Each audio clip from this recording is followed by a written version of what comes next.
नमस्कार, स्वागत, अभिनंदन दोस्तों। मैं पॉलिटिकल साइंस का ये पार्ट 2 लेकर आया हूँ, जिसमें एमबीबीआई और वीवीआई क्वेश्चन है और ये एग्ज़ाम की दृष्टि से बहुत इंपॉर्टेंट क्वेश्चन है। अगर आप इस क्वेश्चन को पढ़कर जाते हैं तो आप एग्ज़ाम में अच्छे मार्क्स लाएंगे ज़रूर। तो चलिए दोस्तों, मैं पहला सवाल सॉल्व करने जा रहा हूँ। पहला सवाल है, एकल अधिपत्यशाली व्यवस्था क्या है। तो दोस्तों, आपको पता है कि जो 52 का चुनाव था, 1952 का जो पहला आम चुनाव था, उसमें कांग्रेस पार्टी का सरकार रहा। उसके बाद जो 67 का आम चुनाव रहा, उसमें भी कांग्रेस पार्टी का चुनाव रहा। और फिर 57 होगा, 57 और फिर 1957 और फिर 1962 तक इसमें कांग्रेस का आधिपत्य रहा। और इसके आसपास कोई भी पार्टियां इतनी मजबूत नहीं थी कि कांग्रेस के पास में आकर इसके साथ मुकाबला कर सके, तो केवल यही बहुमत प्राप्त कर रही थी। इस वजह से कहा गया एकल अधिपत्यशाली व्यवस्था का क्या अर्थ है कि जब कोई देश में बहुत सारी पार्टियां हो लेकिन एक ही पार्टी का दबदबा रहता है और एक ही पार्टी बहुत अधिक बहुमत प्राप्त करके सरकार बनाती है, तो उसे एकल अधिपत्यशाली व्यवस्था कहा जाता है। तो आइए दोस्तों, इसको हम लोग पढ़ के एक बार चेक कर लेते हैं कि देश में कई पार्टियां होती हैं, परंतु अगर एक पार्टी विशाल बहुमत के साथ सत्ता में आती है, तो कांग्रेस विशाल बहुमत के साथ सत्ता में आई थी। आपको देखिए, जो ये 80 के दशक वाला है ना, 80 के दशक में आई थी, जिसमें से राजीव गांधी बहुत ज़्यादा सीट जीते थे। आसपास अपनी भागीदारी नहीं कर पाती है, मतलब जो दूसरा पार्टी कमज़ोर हो जाती है, उसे क्या कहते हैं, एकल अधिपत्यशाली व्यवस्था कहते हैं। या दोस्तों, इसी सवाल को एग्जाम में इस तरह से पूछ सकता है कि एक दलीय व्यवस्था से आप क्या समझते हैं, या एक दलीय व्यवस्था का क्या अर्थ है। तो दोस्तों, चलते हैं आगे हम लोग सेकंड क्वेश्चन की तरफ। तो सेकंड क्वेश्चन हमारा है, देखिए, ये आप लोगों को याद होगा, पिछले क्लास में भी मैं ये कुछ बताया था। भारत और पाक के बीच में विवाद, तो कश्मीर विवाद हुआ। कब कश्मीर विवाद हुआ? 1947 में। भारत और पाक युद्ध पाकिस्तान, मतलब कि भारत में और पाक में, माने पाकिस्तान साथे युद्ध कब हुआ? 65 में, एक बार 71 में, एक बार 1999 में। तो 3 डेट है दोस्तों। 4 युद्ध हुआ है और चारों युद्ध में भारत ने जीता है। चारों के चारों युद्ध में किसने जीता है दोस्तों? भारत ने जीता है। तो आप इसको याद कर लेंगे। यहाँ से ऑब्जेक्टिव क्वेश्चन बनता है दोस्तों, यहाँ से ऑब्जेक्टिव क्वेश्चन बनता है दोस्तों। तो चलिए दोस्तों, मैं अगला सवाल सॉल्व करने जा रहा हूँ।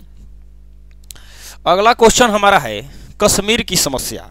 दोस्तों, आपको अगर आप थ्योरी पढ़े होंगे या चैप्टर पढ़े होंगे तो आपको ज़रूर याद होगा। ये बहुत ही आसान है, लगता है कि बहुत बड़ा है, लेकिन आपको तुरंत ही छोटा सा ये समझिए, आपको याद हो जाएगा। तो आइए इसको समझते हैं। एग्ज़ाम में इसी तरह से लिखना होगा दोस्तों, क्योंकि यह दीर्घ उत्तरीय प्रश्न में पूछता है। अब बहुत ही इंपॉर्टेंट क्वेश्चन है। तो आइए हम लोग कश्मीर समस्या, आपको पता है कि कश्मीर किसके साथ समस्या होगा, तो जानबे कर रहे हैं कि हमारा देश दुश्मन बहुत बड़ा दुश्मन है, सबसे बड़ी दुश्मनी उसी से है। तो स्वतंत्रता के बाद कश्मीर उत्तर भारत के पश्चिम कोने में स्थित है। मतलब कि कश्मीर कहाँ अवस्थित है? तो भारत के पश्चिमी कोने में स्थित एक देसी रियासत था, भारत का रियासत था दोस्तों। उस समय पाकिस्तान हमारे देश के साथ था, मतलब कि भारत और पाकिस्तान का बंटवारा नहीं हुआ था। तो देखिए, तो ये मुस्लिम लीग वाला ने कहा कि हम लोग भारत में नहीं रहेंगे। भारत जो है 2 कौमों का देश है, हिंदुओं का और मुसलमानों का, इसलिए एक मुसलमान का देश होना चाहिए। तो वही जहाँ मुसलमान रहें वहाँ पाकिस्तान बना। तो दोस्तों, 2 पाकिस्तान बने थे, एक पूर्वी पाकिस्तान और एक पश्चिमी पाकिस्तान, जो बाद में इंदिरा गांधी ने दिमाग लगाकर एक क्या बना दिया, बांग्लादेश बना दिया, यानी पाकिस्तान को 2 भागों में तोड़ दिया।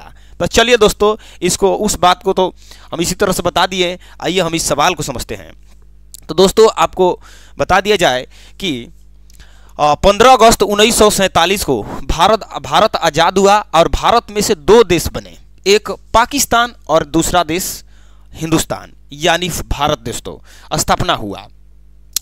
तो पाकिस्तान विभाजन के समय यह निर्णय लिया गया कि इस बात का फैसला स्वयं कश्मीर करेगा, लेकिन कश्मीर किस देश में जाएगा इसका फैसला कश्मीर के राजा हरि सिंह को दिया गया।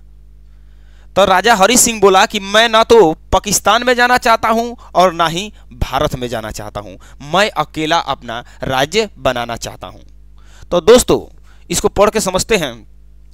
लेकिन पाकिस्तान ने कश्मीर पर हमला बोल दिया तो राजा सिंह ने भारत से मदद मांगी और भारत ने उनका सपोर्ट किया। अब भारत सपोर्ट करने की वजह से कश्मीर जीता और फिर जाके हरि सिंह ने हिंदुस्तान में अपना क्या कर लिए, विलय पत्र पर हस्ताक्षर कर दिए। दोस्तों आइए इस सवाल को समझते हैं। अब बड़ी ही आसान है, अगर आप पढ़े होंगे तो आपको याद होगा।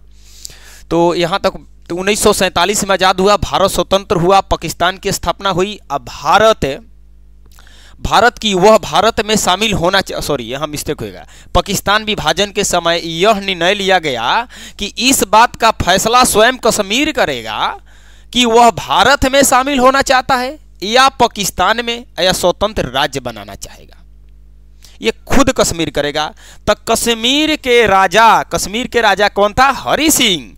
कश्मीर को स्वतंत्र राज्य बनाए रखने का निर्णय लिया, कहा कि ना ही हम भारत में मिलेंगे और ना ही पाकिस्तान में, मैं खुद अपना एक राज्य बनाना चाहता हूं। किसने बोला? हरि सिंह ने बोला।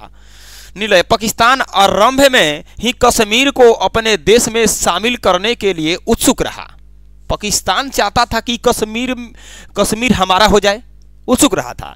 पाकिस्तान ने कबायली लोगों को प्रेरणा और सहायता देकर, यानी कबायली आतंकवादी संगठन थे दोस्तों, और इन्हें सहायता देकर 22 अक्टूबर 1947 को कश्मीर पर क्या कर दिया? आक्रमण कर दिया। और इस आक्रमण से कश्मीर के अस्तित्व को खतरा पैदा हो गया। अब खतरा पैदा हो गया तो हरि सिंह के पास दो ऑप्शन में था, या तो पाकिस्तान में मिल जाए या भारत से सपोर्ट मांगे। तो इन्होंने क्या किया, ऐसे में कश्मीर के महाराजा हरि सिंह ने भारतीय सेना से मदद मांगने पर मजबूर हो गए। वो तो कहते थे कि ना हम भारत में मिलेंगे और ना ही पाकिस्तान में, लेकिन जब परिस्थिति आती है तो दुश्मन से भी मिलना पड़ता है। वही बात यहाँ हो गई। सैन्य मदद उपलब्ध कराई और कश्मीर घाटी में पाकिस्तान सैनिकों को निकालने में भारतीय सैनिकों को सफलता प्राप्त हुई। जो हम लोग अभी पीछे पढ़े थे, क्या पढ़े थे? ये वाला कश्मीर विवाद वाला। तो दोस्तों कश्मीर विवाद वाला समझ गए हुई, और भारत में कश्मीर का विधिवत विलय हो गया, परंतु पाकिस्तान ने कश्मीर के कुछ हिस्से पर कब्जा कर लिया। विलय तो हुआ लेकिन कश्मीर के कुछ हिस्से पर पाकिस्तान ने कब्जा आज भी जमाए हुआ है, और उसी के वजह से दोस्तों झगड़ा होता है भारत में और पाकिस्तान में। आज़ाद कश्मीर को जाने वाले क्षेत्र पर पाकिस्तान पर कब्जा है, और जनवरी 1949 को कश्मीर का युद्ध विराम हो गया। लेकिन कश्मीर समस्या का अंत अभी तक नहीं पाया है। कश्मीर के राजा हरि सिंह ने 26 अक्टूबर 1947 को विलय पत्र पर हस्ताक्षर कर कश्मीर को भारतीय संघ में शामिल किया दोस्तों। लेकिन अभी भी पाकिस्तान ने कश्मीर के कुछ हिस्से पर कब्जा जमा के रखा है, जिसे कहते हैं पाकिस्तान, कश्मीर ऑफ पाकिस्तान। तो दोस्तों फिर लास्टली जाके हरि सिंह ने भारत में मिले। तो दोस्तों इसका स्क्रीनशॉट आप ले लीजिए। और ये आसान क्वेश्चन है, ऐसे देखने में लगता है बहुत बड़ा, लेकिन तुरंत ही याद हो जाएगा। तो आगे बढ़ते हैं दोस्तों। अगला हमारा क्वेश्चन है, भारत में दलीय व्यवस्था पर भारत में दलीय व्यवस्था पर एक संक्षिप्त टिप्पणी लिखें। तो दोस्तों ये भी आसान क्वेश्चन है। भारत बहुदलीय व्यवस्था को अपनाया है, और बहुत सारे देश ऐसे भी हैं जो एक दलीय व्यवस्था को अपनाए हैं। तो बहुदलीय व्यवस्था रहती है तो हमें ऑप्शन रहता है दोस्तों कि हम एक पार्टी से न कर विभिन्न पार्टियों के पास जा सकते हैं और अपना बहुमत देकर, जिस पार्टी अच्छा लगती है उसको बहुमत देकर हम जिताते हैं और उसको सरकार में लाते हैं दोस्तों। तो आइए देखते हैं, ये भी सवाल बहुत ही आसान है। दुनिया के अन्य देशों की तरह भारत भी दलीय व्यवस्था पाई जाती है। माने भारत में बहुत सारे, जैसे बीजेपी पार्टी है, कांग्रेस पार्टी है, जेडीयू, आरजेडी, हम, वीआईपी, अनेक पार्टी है दोस्तों।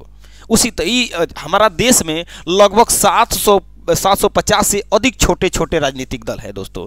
तो भारत में बहुदलीय व्यवस्था को व्यवस्था में गठबंधन की सरकार बनाने की गुंजाइश रहती है। तो जहां बहुत सारे दल होते हैं वहां पर गठबंधन की सरकार बनती है। तो दोस्तों अभी बिहार सरकार भी गठबंधन की है और केंद्र सरकार भी हमारा गठबंधन सरकार है दोस्तों। तो बहुदलीय व्यवस्था रहने के कारण, और यहाँ पर 750 से अधिक छोटे राजनीतिक दल है पूरे भारत देश में। इन्हें 3 वर्गों में बांटा जाता है। राष्ट्रीय स्तर पर राष्ट्रीय राजनीतिक दल, राज्य स्तर पर राज्य स्तरीय राजनीतिक दल एवं क्षेत्रीय स्तर पर क्षेत्रीय राजनीतिक दल। सभी तरह के राजनीतिक दल चुनाव लड़ते हैं और सभी दलों के लोग चुनाव लड़ते हैं और चुनाव जीतकर सरकार बनाते हैं और देश के विकास में आने वाली बाधाओं को भी दूर करके देश के विकास में अपना योगदान करते हैं। तो सभी पार्टी का काम है कि सरकार बनाना और सरकार बनाकर देश का विकास करना दोस्तों, और विकास में अपना योगदान देना। तो चलिए दोस्तों, आप अच्छे से समझ रहे होंगे मुझे आशा है दोस्तों, और वीडियो को थोड़ा शेयर भी कीजिए दोस्तों। हर स्टूडेंट 10 लोगों के पास शेयर करेगा तो अच्छा रहेगा दोस्तों। मैं आगे की वीडियो बनाऊंगा क्योंकि मुझे इससे प्रेरणा मिलेगी। तो चलिए दोस्तों, आगे का सवाल हम लोग देख रहे हैं।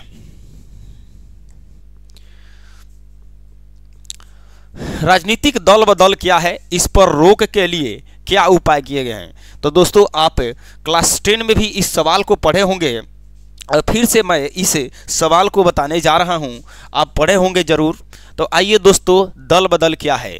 तो दल बदल वो है कि आप आजकल देखते हैं कि बहुत सारे राजनीतिक पार्टी के नेता पद के लिए या पैसे की लालच में एक पार्टी को छोड़कर किसी दूसरे पार्टी में जाकर और उस सरकार बनाने में मदद करते हैं। तो वो दल बदल है दोस्तों, दल बदल है। जैसे पलटू राम हमारा है, कौन है, नीतीश चाचा, जो कि दल बदल उनके जैसा कोई नहीं करता है। 11 बार लगभग कर दिए हैं दल बदल। तो आइए समझते हैं राजनीतिक दल बदल क्या है, इस पार्टी पर रोक के लिए क्या उपाय किए गए हैं। तो विधायिका माने विधायिका का कोई सदस्य तथा सांसद या विधायक जब अपनी पार्टी को छोड़कर किसी दूसरे पार्टी में लालच या किसी कारण से दूसरे दलों में चला जाता है और सरकार बनाता है या सरकार गिराता है तो उसे राजनीतिक दल बदल कहते हैं, इसे राजनीतिक दल बदल कहते हैं। तो जब कोई सदस्य या सांसद या विधायक एक दल को छोड़कर पैसे की लालच में या पद की लालच में उस पार्टी को छोड़कर किसी दूसरे पार्टी में शामिल हो जाता है तो उसे दल बदल कहते हैं दोस्तों। तो दल बदल कहते हैं और उसे राजनीतिक दल बदल। इसका कारण मूल रूप से किसी न किसी प्रकार सत्ता प्राप्त करना होता है। 1967 के चुनाव के बाद ऐसा कार्य बहुत तेजी से हुआ। कब? 1967 के बाद से। कहां कहां हुआ? उत्तर प्रदेश, बिहार, मध्य प्रदेश, उड़ीसा जैसे राज्यों में यह कार्य तेजी से हुआ और कांग्रेस सरकार गिर गई और उनकी गठबंधन सरकार बनी। और याद हो, रामविलास पासवान सिर्फ एक वोट नहीं, सीट कहेंगे, सीट, एक सीट से अटल बिहारी वाजपेयी की सरकार को गिराकर केंद्र की सत्ता से अलग कर दिया। और यह सब राजनीतिक दल बदल का ही रूप है दोस्तों। तो आप ध्यान रखेंगे दोस्तों, कौन तो एक प्रधानमंत्री हमको याद नहीं आ रहा है, एक वोट से उनकी, एक सीट से उनकी सरकार गिर गई थी। तो अभी देखिए दोस्तों, गठबंधन की सरकार है। अब ये 5 वर्ष चलेगी कि नहीं चलेगी इसका कोई गारंटी हम नहीं कह सकते हैं, क्योंकि नीतीश जी और नायडू बाबू जी दोनों लोग पलटू जैसा हैं। तो कब पलट जाएंगे इसका कोई गारंटी नहीं है। दल बदल को रोकने के लिए कुछ उपाय किए गए हैं दोस्तों। इस प्रकार राजनीतिक दल बदल को रोकने के लिए भारतीय संविधान का 52वां संशोधन हुआ और इस कानून के तहत कोई भी दल का सदस्य यदि चुनाव जीतकर किसी दूसरे पार्टी में शामिल हो जाता है तो उस व्यक्ति की सदस्यता रद्द कर दी जाएगी। तो याद रखेंगे कौन संविधान से, तो दल बदल रोकने के लिए संविधान में कौन सा संशोधन हुआ? 52वां संविधान संशोधन दोस्तों। ओबीजे में इंपॉर्टेंट है दोस्तों, ऑब्जेक्टिव में यह क्वेश्चन इंपॉर्टेंट है दोस्तों। तो चलिए आप इसका स्क्रीनशॉट ले लीजिए माय डियर स्टूडेंट। तो चलिए आपने इस क्वेश्चन का स्क्रीनशॉट जरूर ले लिया होगा दोस्तों। कश्मीर समस्या क्या है, इस पर टिप्पणी करें। दीर्घ उत्तरीय प्रश्न है, मैंने इसको बताया है, दीर्घ उत्तरीय प्रश्न है दोस्तों, इसको मैंने बता दिया है। आगे हम लोग सवाल पढ़ते हैं। शिमला समझौता का महत्व बताइए, शिमला समझौता का महत्व बताइए। तो देखते हैं दोस्तों, दिसंबर 1971 में पाकिस्तान ने भारत पर आक्रमण किया। आपको बता दें 71 में ही पाकिस्तान के दो पाकिस्तान में से एक पाकिस्तान को बांग्लादेश बना दिया इंदिरा गांधी ने। तो बहुत बड़ी बात है दोस्तों। तो आक्रमण किया जिसमें उसे करारी पराजय का मुंह देखना पड़ा और बांग्लादेश में भारत की सेनाओं ने पाकिस्तान की सेनाओं को हराकर उसे शेख मुजीबुर रहमान को सौंप दिया तथा पाकिस्तान के सैनिकों को बंदी बना लिया। और जुलाई 1972 में पाकिस्तान के राष्ट्रपति जुल्फिकार अली भुट्टो तथा भारत के प्रधानमंत्री इंदिरा गांधी के बीच समझौता हुआ और इसको शिमला समझौता के नाम से जानते हैं दोस्तों, जिसके तहत युद्ध बंदियों को रिहा कर दिया गया और यह तय हुआ कि दोनों देश एक दूसरे के आंतरिक मामलों में हस्तक्षेप नहीं करेगा और इसे ही कहा जाता है शिमला समझौता। तो शिमला समझौता किसके किसके बीच में हुआ दोस्तों? तो शिमला समझौता पाकिस्तान और भारत के बीच में हुआ दोस्तों। तो देखिए बहुत ही पताबाह करके रखा है। देखिए 4 बार युद्ध कराया है, चारों बार हम लोग जीते हैं, अब 12 बार इसको हरा रहे हैं, अब फिर भी मान नहीं रहा है। तो ये कुत्ता है, कुत्ता का पूंछ कभी सीधा नहीं होता है, वैसे ही पाकिस्तान है दोस्तों। चलिए आगे बढ़ते हैं। अगला हमारा सवाल है 1956 के राज्य पुनर्गठन आयोग पर एक संक्षिप्त टिप्पणी करें। तो दोस्तों ये मिस्टेक हो गया है।